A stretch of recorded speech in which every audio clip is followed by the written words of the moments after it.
Assalamualaikum warahmatullahi wabarakatuh. Selamat sore teman-teman. Salam semangat ya. Belajar kembali kita dalam mata kuliah bisnis kesehatan pada pertemuan keempat. Nah, pada pertemuan keempat kali ini nanti kita akan membahas mengenai peran teknologi kesehatan dalam bisnis kesehatan. Oke. Seperti yang kita ketahui ya, pada saat ini, belakangan ini, kita juga sudah mulai banyak mendapatkan berita-berita ya tentang teknologi di bidang kesehatan. Nah, apa itu gitu ya, nanti akan kita bahas pada hari ini. Di dalam teknologi kesehatan ini, teman-teman, tentunya harapannya ketika kita gitu ya telah mengikuti perkembangan zaman, telah mengikuti atau berinovasi melalui teknologi digital gitu ya, teknologi kesehatan juga nanti beriringan dengan yang namanya bisnis kesehatan. Beriringannya apa? Harapannya nanti ketika teknologi kesehatan ini memang sudah digunakan oleh semua masyarakat yang ada di Indonesia gitu ya. Ini juga dapat membantu dari sistem pelayanan kesehatan di Indonesia. Yang dimana kalau peran dalam bisnis kesehatan nanti kita akan lebih membahas bagaimana tentang manajemennya gitu ya, terkait tentang bisnis-bisnis kesehatan yang melakukan atau polanya menggunakan teknologi gitu. Nah, pada hari ini khusus kita akan membahas mengenai perannya itu sendiri seperti apa. Nah, yang akan dibahas pada hari ini yaitu yang pertama adalah teknologi kesehatan, kemudian peta jalan transformasi digital gitu ya untuk kesehatan dan peran pemerintah terhadap teknologi kesehatan ini. Gitu. Seperti tadi yang sudah saya sampaikan di awal bahwa kita ketahui perkembangan teknologi saat ini sudah memang menjadi salah satu kunci dalam transformasi kesehatan. Yang artinya sudah baiknya, sudah dan alangkah lebih baiknya lagi kita sudah menggunakan teknologi ini gitu ya. Agar apa? Agar nanti mungkin akan bisa memudahkan dari sisi pelayanan gitu ya, mungkin akan memudahkan dari sisi pengobatan, preventif, kuratif dan lain sebagainya. Nah, inovasi gitu ya, inovasi dari sisi teknologi itu sudah dilakukan bisa dalam bentuk telemedicine, kecerdasan buatan, artificial intelligence atau AI gitu ya. Kemudian big data dan juga sudah membuka peluang baru di dalam diagnosis, perawatan dan pengobatan itu sendiri.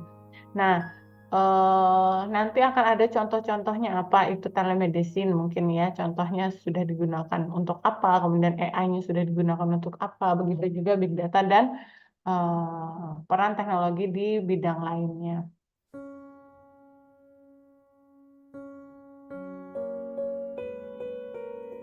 Oke. Ada kira-kira 12 teknologi atau peran teknologi di dalam bidang kesehatan. Contohnya yang pertama adalah telemedicine dan telehealth. Nah, telemedicine ini lebih kepada bagaimana seseorang itu mampu berkonsultasi gitu ya dengan dokter melalui jarak jauh gitu, melalui teknologi komunikasi, bisa melalui video conference, bisa melalui aplikasi atau bisa melalui telepon. Nah, yang perlu teman-teman ketahui adalah telemedicine ini tentu berbeda dengan telehealth. Karena banyak orang yang kebolak-balik sebenarnya telehealth dan telemedicine ini sama padahal berbeda ya. Telehealth itu mencakup aspek yang lebih luas. Jadi di sana juga ada sistem konsultasi pasien dan dokter gitu ya, melalui jarak jauh, tetapi juga nanti di dalamnya ada edukasi kesehatan, ada pemantauan kesehatan jarak jauh dan ada pengelolaan penyakit kronis. Tentu saja ketika aplikasi ini digunakan gitu ya, karena ini menggunakan kalau telehealth dia lebih ke arah menggunakan aplikasi sendiri yang dimana nanti sistem manajemennya juga akan lebih kompleks dibandingkan dengan telemedicine.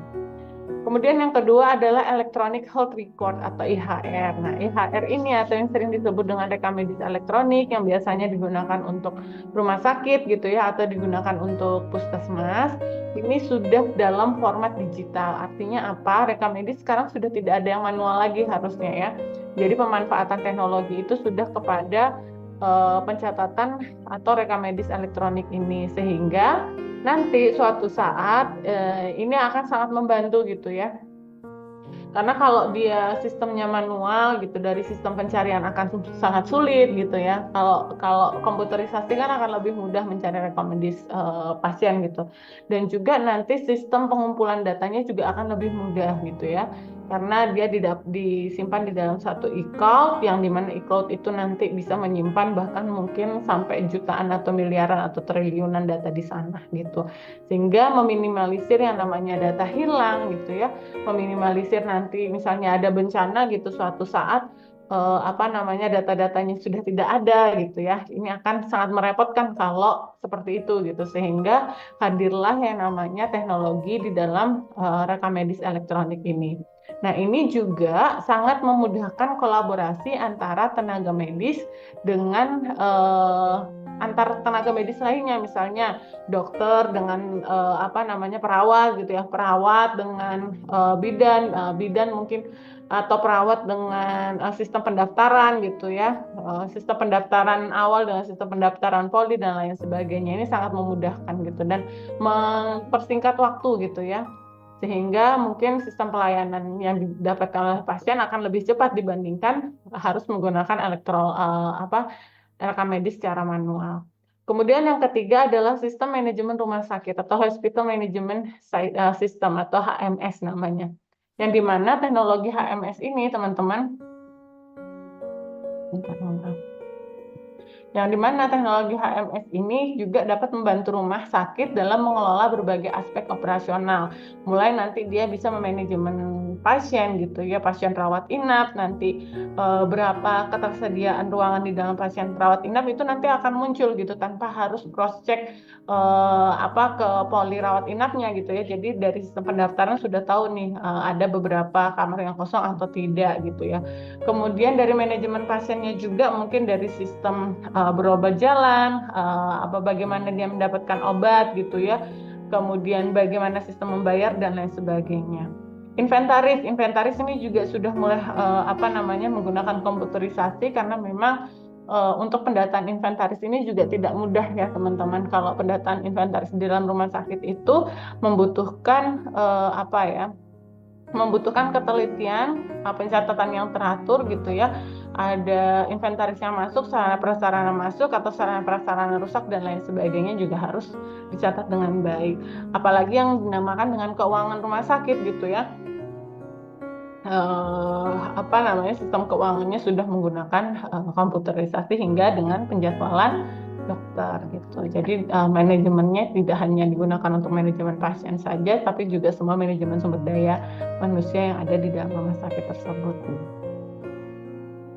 Kemudian yang keempat adalah aplikasi kesehatan mobile, yang dimana saat ini kalau teman-teman ketahui itu lebih dari 3.800 ada aplikasi kesehatan sebenarnya, dan itu masih belum dikelola dengan baik, sehingga aplikasi kesehatan mobile ini juga karena saking banyaknya mungkin hanya sedikit beberapa pasien yang mengetahui gitu ya. Khususnya mungkin tadi ya, aplikasi untuk memantau kesehatan mereka seperti apa, aplikasi untuk mengukur aktivitas fisik, pola tidur, tekanan darah, dan tingkat gula darah. Kemudian yang kelima adalah artificial intelligence atau AI dan machine learning ya.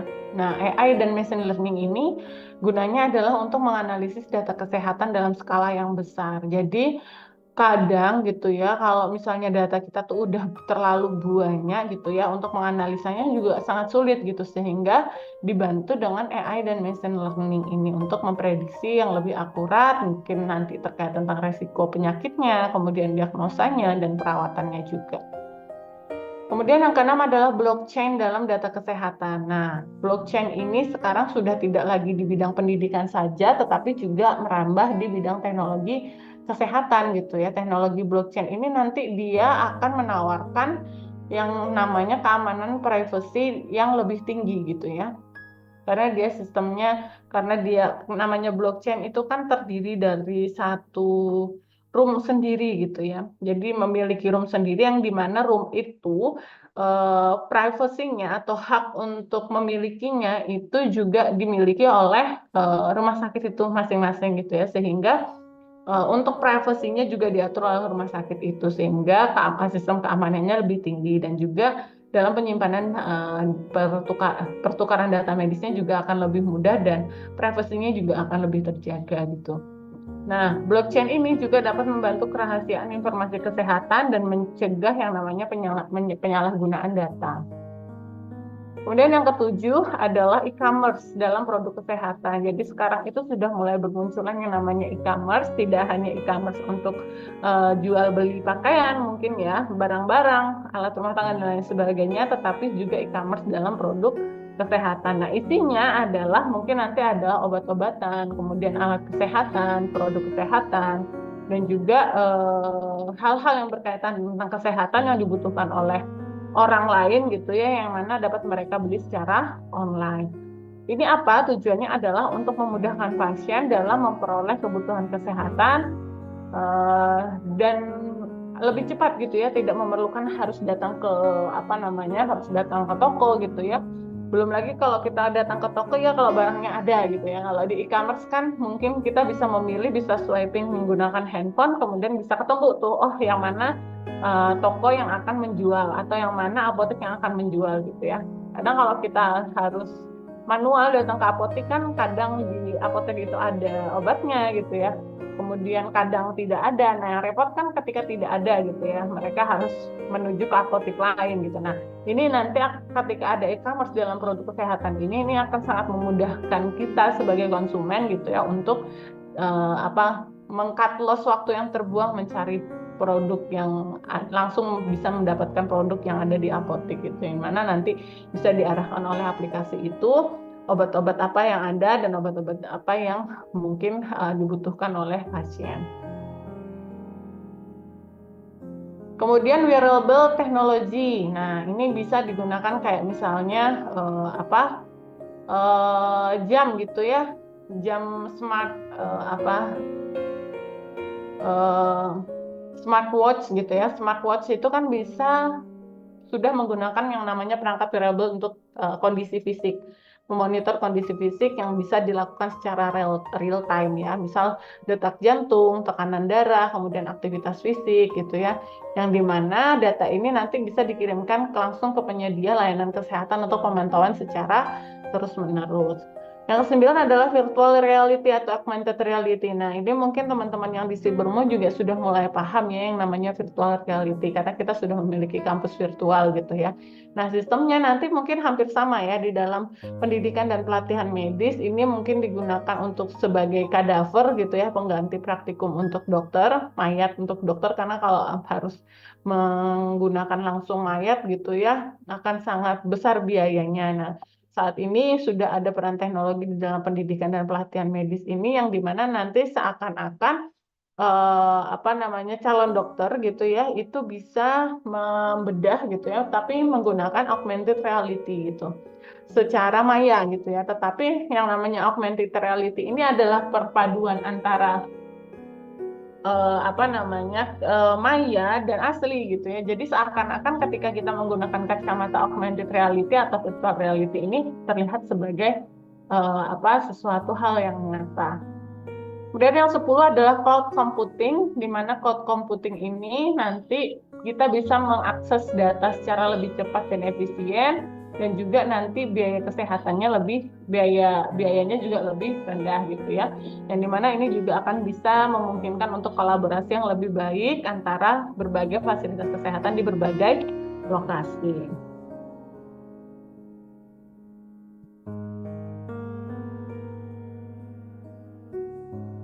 Kemudian ada yang disebut dengan big data dan analitik kesehatan. Nah, big data dan analitik kesehatan ini nanti bisa untuk membantu menganalisis sejumlah besar data pasien untuk mengidentifikasi tren kesehatan gitu ya. Jadi kita akan lebih cepat tahu tren kesehatannya saat ini seperti apa, pola penyebaran penyakitnya seperti apa gitu ya. Apa yang kemungkinan saat ini lagi tinggi-tingginya kasusnya gitu ya. Apa yang saat ini dan bagaimana pola penyebarannya gitu ya, serta memprediksi kebutuhan layanan kesehatan di masa depan.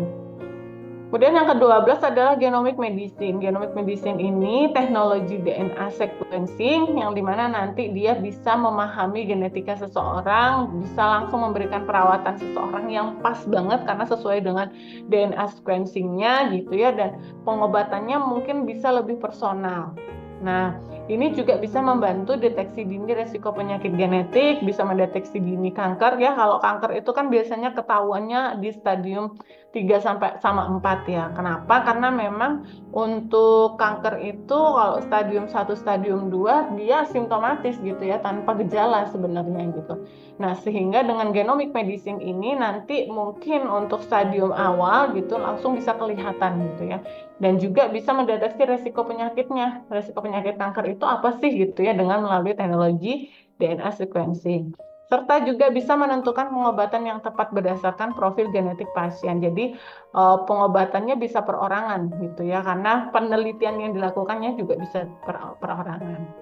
Kemudian yang terakhir adalah 3D printing. Nah, 3D printing ini percetakan perangkat medis yang disesuaikan dengan kebutuhan pasien, seperti prostetik, implan gitu ya, hingga model anatomi yang untuk persiapan bedah. Jadi kadang ada beberapa organ orang lain, tubuh manusia itu yang ukurannya berbeda gitu ya. Membutuhkan implan-implan yang mungkin ukurannya juga berbeda tiap orangnya, sehingga 3D printing ini memudahkan sekali ya untuk membuat atau mencetak perangkat medis yang pas gitu ya untuk masing-masing pasien. Nah, kemudian bahasan selanjutnya adalah kita akan membahas mengenai peta jalan transformasi. Nah, peta jalan transformasi ini, teman-teman, seperti yang teman-teman ketahui, yang namanya transformasi digital gitu ya, berarti kan bertransformasi, berubah gitu, yang awalnya menjadi dari manual menjadi digital gitu. Yang dimana sistem transformasi digital ini sekarang sudah menjadi pilar utama untuk mencapai cita-cita pelayanan kesehatan yang optimal gitu ya. Yang dimana upaya digitalisasi ini juga diuraikan dalam tahap pelaksanaan target pencapaian dan kurun waktu dalam peta jalan transformasi digital sebagai penerjemahan teknis cetak biru transformasi digital tahun 2001 sampai dengan tahun 2024.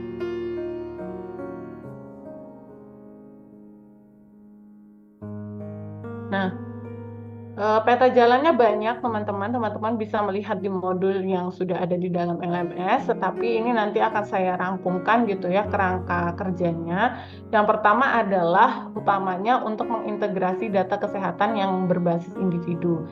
Nah, karena data-data kita ini tidak berdasarkan satu pintu gitu ya, masih kececeran kemana-mana, sehingga ketika ada apa namanya ya, integrasi data kesehatan berbasis individu ini nanti data-data kesehatan individu bisa disatukan menjadi satu, baik itu dari sumbernya klinik, rumah sakit gitu ya, sehingga sistem pendataan bisa dalam satu pintu. Nah, tujuannya apa? Tujuannya adalah untuk memberikan gambaran lengkap tentang riwayat kesehatan pasien, sehingga nanti ketika dia berobat, misalnya pindah ke rumah sakit lain gitu ya, atau pindah ke klinik kesehatan lain, diagnosis yang lama itu bisa diakses oleh rumah sakit yang berbeda gitu, sehingga lebih mudah untuk mendiagnosisnya gitu ya. Jadi tidak perlu mendiagnosis dari awal lagi, sehingga rekam medisnya bisa dilihat oleh orang lain dan meningkatkan perawatan gitu ya. Seluruh data dapat dibagi ke pelayanan kesehatan yang lainnya. Kemudian simplifikasi dan digitalisasi layanan kesehatan, di mana ini nanti dapat mengadaptasi seluruh aspek pelayanan kesehatan ke era digital dan penyederhanaan sistem penginputan berdasarkan sistem rekam medis elektronik, sehingga juga dapat mengurangi beban tenaga medis dalam melakukan pencatatan gitu. Nah, yang terakhir adalah pengembangan dan dukungan ekosistem inovasi kesehatan. Ini maksudnya adalah untuk mengembangkan dan juga memberikan dukungan yang berkesinambungan pada ekosistem inovasi kesehatan. Yang artinya nanti peran dari ekosistem inovasi kesehatan ini nanti bisa dalam membantu untuk transformasi teknologi kesehatan itu sendiri. Nah, sebagaimana yang tertuang di dalam peraturan Permenkes nomor 21 tahun 2020 ya tentang rencana strategis Kemenkes tahun 2020 sampai 2024 sebenarnya sudah mensyaratkan adanya perubahan tata kelola pembangunan kesehatan ya. Untuk integrasi dan pengembangan sistem data kesehatan itu tahun 2021 itu sebenarnya sudah mengintegrasi nilai dan asas bangsa dalam produk kebijakan. Kemudian harapannya di tahun 2022 mampu meningkatkan kualitas data gitu ya. 2023 bisa mengimplementasikan layanan integrasi data pemerintah dan pusat dan daerah. Kemudian yang 2024 mampu meningkatkan integrasi layanan pemerintahan digital gitu. Juga untuk penerapan arsitektur digital untuk Indonesia sentrik. Nah, di 2002 harapannya sudah memanfaatkan AI untuk pelayanan publik. Yang ke 2023 itu sudah mengimplementasikan AI untuk perizinan terintegrasi dan 2024 sudah dapat meningkatkan sistem integrasi data kependudukan nasional. Nah, lalu apa peran pemerintah di dalam mensukseskan yang namanya transformasi digital tadi? Nah, Kepala Badan Kebijakan Pembangunan Kesehatan atau BKPK di Kementerian Kesehatan, Syarifah Lisa Munira itu menerangkan bahwa teknologi kesehatan dapat mendukung Indonesia dari negara berpendapatan menengah menjadi negara berpendapatan tinggi. Kenapa? Karena semua sistemnya sudah terintegrasi gitu ya. Banyak kos-kos yang nanti bisa mungkin dipotong dan juga nanti sistem pelayanannya akan lebih maksimal. Ketika sistem pelayanan kesehatan maksimal gitu ya, derajat kesehatannya menjadi lebih bagus, harapannya kos-kos kesehatan untuk biaya yang sakit gitu dan lain sebagainya juga akan berkurang gitu yang dikeluarkan oleh pemerintah. Begitupun mungkin ketika sistem kesehatannya bagus, kesejahteraannya akan menjadi bagus gitu ya. Harapannya ketika kesejahteraan masyarakat menjadi bagus, sistem ekonominya juga akan menjadi lebih baik gitu ya, karena dia lebih produktif bekerja gitu, sehingga dia masing-masing masyarakat bisa akan menghasilkan uang yang banyak dan perputaran ekonominya juga akan menjadi lebih baik. Kemudian yang kedua, Kepala Pusat Kebijakan Pembiayaan dan Desentralisasi Kesehatan atau BKPK Kemenkes, Yuli Varianti menyampaikan permasalahan saat ini adalah rendahnya inovasi teknologi kesehatan dalam negeri. Yang dimana pemerintah perlu membangun kerjasama dengan peneliti serta industri dalam menciptakan teknologi kesehatan yang dapat meningkatkan upaya kesehatan, gitu ya. Nah, kebijakannya sendiri sudah diatur di dalam nomor Undang-Undang RI ya, nomor 17 tahun 2023 tentang kesehatan. Di situ dijelaskan apa yang dimaksud dengan teknologi kesehatan gitu ya. Teknologi kesehatan itu adalah segala bentuk, alat, produk, atau metode yang ditujukan untuk membantu penegakan diagnosis, pencegahan, dan penanganan permasalahan kesehatan manusia. Kemudian ada SIK gitu ya, di mana sistem ini nanti mengintegrasikan berbagai tahap pemrosesan, pelaporan, kemudian penggunaan informasi yang diperlukan untuk meningkatkan efektivitas. Kemudian telekesehatan dan telemedicine sudah termasuk di dalam Undang-Undang Republik Indonesia Nomor 17 Tahun 2023. Nah, mungkin itu teman-teman yang bisa saya sampaikan pada kesempatan kali ini. Silahkan nanti jika ada hal-hal yang ingin ditanyakan, teman-teman mungkin bisa menyampaikan di WhatsApp grup permata kuliah atau nanti bisa langsung menyampaikan di Learning Management System. Saya cukupkan. Billahi taufiq wal hidayah. Wassalamualaikum warahmatullahi wabarakatuh.